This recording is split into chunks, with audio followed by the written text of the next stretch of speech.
Olá, pessoal, tudo bem? Professor Jonatas, para falar de educação física mais uma vez. O nosso tema dessas aulas agora é corpo, saúde e padrões de beleza. Se você não assistiu o primeiro vídeo, corre lá, assiste e vem assistir esse agora, que vai falar sobre aptidão física, exercício físico e padrões de beleza. Segue comigo, vamos lá!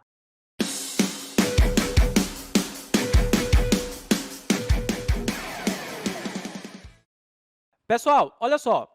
Como vocês já acabaram de assistir o nosso primeiro vídeo que fala sobre corpo, saúde e padrões de beleza, dando seguimento a esse nosso tema, hoje eu vou falar para vocês aqui explicando sobre o que é aptidão física, o que é atividade física e exercício físico.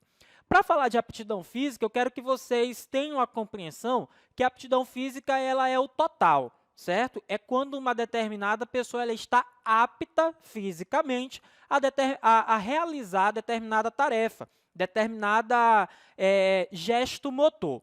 Então, por exemplo, se você que está me assistindo aí joga vôlei, então você treinou vôlei durante um tempo, então você sabe que você tem aptidão para jogar o vôlei porque você já aprendeu os gestos corporais da prática corporal vôlei, ok? Então você está apto. Agora, vamos supor que o professor Jonatas nunca jogou vôlei, eu não posso ser convidado para jogar vôlei. Quer dizer, convidado eu até posso, né? Mas na hora da execução do vôlei, pode ser que não seja a melhor execução daquele gesto corporal, certo? Então, isso é o nosso conceito de aptidão física. E aí vocês podem carregar esse conceito para as diversas dimensões. Para fazer o esporte, para dançar, para realizar as atividades cotidianas, ok? Então, esse conceito a gente carrega, né? A gente pode fazer esse transporte desse conceito para as diversas dimensões da nossa vida. Agora, o que é importante a gente entender, enquanto estudantes do ensino médio, ou enquanto aquelas pessoas que querem saber mais sobre como que a educação física aborda a aptidão física, a gente precisa diferenciar a atividade física de exercício físico. Então, vamos lá. A atividade física, pessoal, eu vou dar o exemplo mais básico para vocês, que é o seguinte. Vamos supor que todos nós vamos acordar pela manhã, acordamos pela manhã, levantamos e quando a gente levanta, a gente já sai do nosso estado de repouso. Os nossos batimentos cardíacos eles já vão se alterar a partir do momento que eu saio da minha cama, faço a caminhada ali para o banho, para tomar o café. Então, eu saio do meu estado de repouso e coloco o meu corpo para gastar mais energia. Então, a atividade física é todo movimento corporal que me tire do estado de repouso, ok? Então, a atividade física ela não vai ter um caráter de regularidade. Ou melhor dizendo, ela não vai ter um caráter de planejamento com o objetivo de atingir o condicionamento físico. Esse, na verdade, é o conceito de exercício físico. Ou seja, a Karpesen, lá em 1985, conceitua como conjunto de atributos que as pessoas possuem ou obtêm que se relacionam com a habilidade de executar atividade física. Ou seja, para que nós tenhamos exercício físico cotidianamente na nossa vida, isso significa dizer que eu preciso me planejar, eu preciso disponibilizar tempo para que eu consiga realizar uma atividade física e ela se torne exercício físico na minha vida. Qual é o exemplo disso, professor? Aquela pessoa que se planeja para ir para a academia. Ela vai lá 3, 4 vezes na semana, realiza as atividades com o professor auxiliando, né? Então, ela tem aquela regularidade, tem aquela frequência, né, junto com o seu professor de educação física para acompanhar. E por que ela vai para lá? Porque ela tem algum objetivo. Melhorar condicionamento físico, melhorar tônus muscular, ela pode ter o objetivo estético, não, eu quero melhorar o meu corpo porque eu quero me achar mais bonita ou mais bonito, né? Então, vai depender dos objetivos, mas uma das características principais é ter objetivo ao realizar essas atividades físicas. Então, se eu tenho esse objetivo, ela passa a ser caracterizada como exercício físico. Tranquilo e calmo, pessoal? Ok. Então, como a gente está falando sobre corpo, saúde e padrão de beleza, agora a gente vai falar sobre os padrões de beleza ao longo da história. Como que esses padrões de beleza foram mudando ao longo da história, para que a gente entenda o quanto que isso vai interferir na saúde na hora que a gente for realizar nossas questões, ok? Então, segue comigo aqui, pessoal. Os padrões de beleza. A gente tem que entender, né, que lá na disciplina de história, a história da humanidade ela é dividida em etapas, ok? Então, já na pré-história, a gente vai encontrar a Vênus paleolítica, que ela foi encontrada relativamente há pouco tempo, né, em 1908, e ela vai expressar, né, os antropólogos, os paleontólogos, né, ao estudar essas diversas peças que foram encontradas, essa aqui é apenas um exemplo, eles vão estudar o que aquilo representava para a sociedade a qual ela foi, para a sociedade da época em que ela foi encontrada. Então, a gente vai ter aí a questão dos seios fartos, que pode representar a questão da fertilidade. A gente vai ter aí uma protuberância abdominal muito grande, ou seja, se na pré-história você tem uma sociedade que representa uma mulher dessa forma, significa dizer que essa mulher era muito bem alimentada. E por que a gente está falando isso? A gente fala disso porque era uma sociedade coletora, era uma sociedade que ainda não sabia plantar seus alimentos, ainda não sabia cultivar seus alimentos. Então, representar uma mulher dessa forma significava dizer que ela tinha saúde. E por ter saúde, provavelmente ela seria a mulher mais desejada, principalmente nos aspectos de perpetuação da humanidade. Ok? Então, essa mulher ela tem as condições de gerar novos seres, crianças, e ela vai ter condições também de alimentá-los. Né? Isso a partir dessa representação que é colocada aqui. E então a gente vai saltando aqui a história para a gente entender também que as primeiras academias vão surgir aonde, pessoal? A gente já falou sobre essa sociedade, que é na sociedade grega. Né? A sociedade grega ela tem ali as suas primeiras academias, onde os homens eram colocados, né, nos ginásios para praticar a ginástica, porque eles eram preparados para as guerras. A gente sabe que a história da Grécia ela é muito pautada, né, por essas disputas territoriais. Então, você precisava ter um conjunto de homens preparados para, das duas, uma, ou para conquistar territórios, ou para defender os seus territórios. Então, as primeiras academias, os primeiros métodos que vão surgir, surgem na sociedade grega. Então, a gente tem a sociedade grega como esse ponto de partida, como o padrão, né, como que o padrão de corpo era colocado para essa sociedade, né, daquele tempo lá de 1.200 anos antes de Cristo. Seguindo, e aí mais uma vez, se a gente tem Grécia de um lado, a gente faz o paralelo com Roma. Roma também tem na sua história, a sua história recheada, né, por disputas territoriais, por guerras, e aí no Império Romano, os treinos militares com marchas e exercícios pesados forjavam soldados fortes e atléticos. O que eu quero dizer para vocês? Eu quero dizer que era essa base de treinamentos que forjava o padrão corporal daquela época.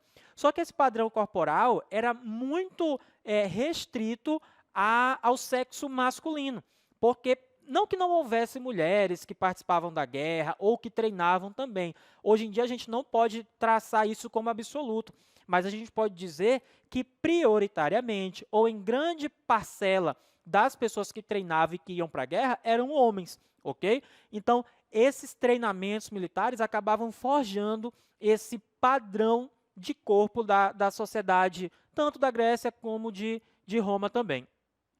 E fazendo os nossos saltos, né? Afinal, educação física, salto. Então, fazendo esses saltos na história, a gente vai pular, né, de lá da Grécia, da Roma, para a Idade Média. E aí eu quero que vocês, mais uma vez, recorram aos conhecimentos de vocês da história. Vocês sabem que a Idade Média ela foi um período, né, onde a igreja ela passa a ter muita influência na vida das pessoas. A Idade Média também ela já está ela possui muita influência do cristianismo. Então, o cristianismo, junto com a igreja, eles passam a determinar novos comportamentos sociais. Então, o comportamento social, principalmente com o corpo, passa a ser aquela ideia de cobrir o corpo.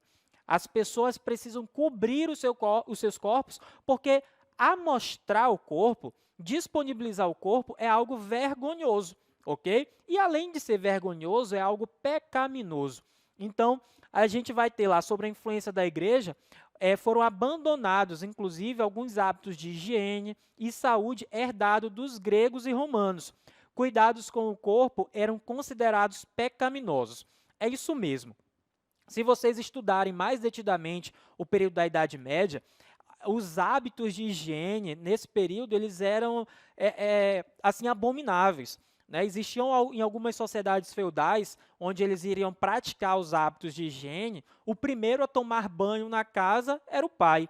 E aí aquela criança tomava banho numa bacia, e aí o filho lá, o mais novo, ia tomar banho com aquela água que a família toda já tomou banho com ela. Né? Então, esses hábitos de higiene não eram, obviamente, os mais recomendados. Então, quando a gente faz esse paralelo com a sociedade grega, com a sociedade romana e a Idade Média, a gente vai ter esses hábitos de higiene meio que esquecidos. E por que eles são esquecidos? Porque tocar o corpo, inclusive para o banho, é pecado. Então, você evita isso ao máximo. Ainda na Idade Média, a gente vai ter uma figura importantíssima que é Leonardo da Vinci. Leonardo da Vinci ele foi um grande cientista nas mais diversas áreas, do campo artístico à matemática, à engenharia. Então, Leonardo da Vinci ele conseguiu, né, estudar diversos campos dos saberes e ele consegue representar o ideal clássico de beleza, equilíbrio, harmonia das formas e perfeição das proporções. E essa representação clássica ela é vista no homem vitruviano, que Leonardo da Vinci ele consegue, ao fazer seus estudos, inclusive de anatomia, ele consegue traçar esse equilíbrio perfeito, né, através da gravura, ele traça aí essas proporções perfeitas do corpo humano.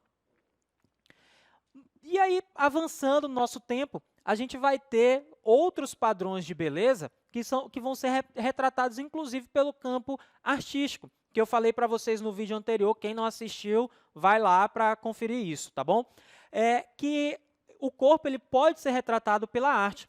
E aqui no Nascimento de Vênus, de Botticelli, a gente tem o nascimento de uma mulher que ela consegue já expor o seu corpo, né? Já fazendo ali algumas contestações em relação à igreja.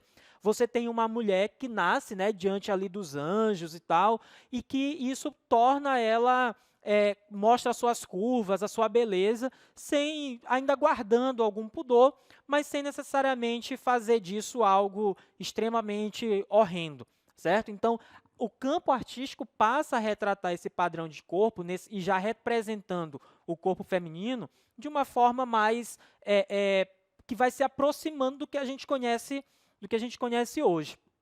Ainda no campo artístico, o homem nu, né, que é a estátua de Davi, os pintores e escultores renascentistas desafiaram a igreja.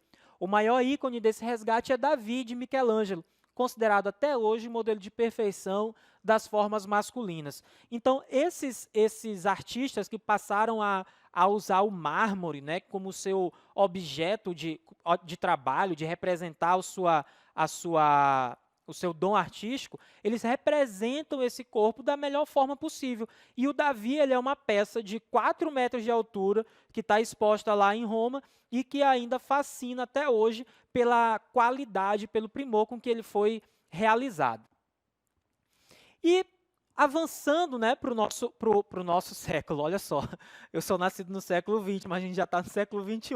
Então, avançando para o século XX, a gente já vai encontrando algumas referências mais próximas da educação física.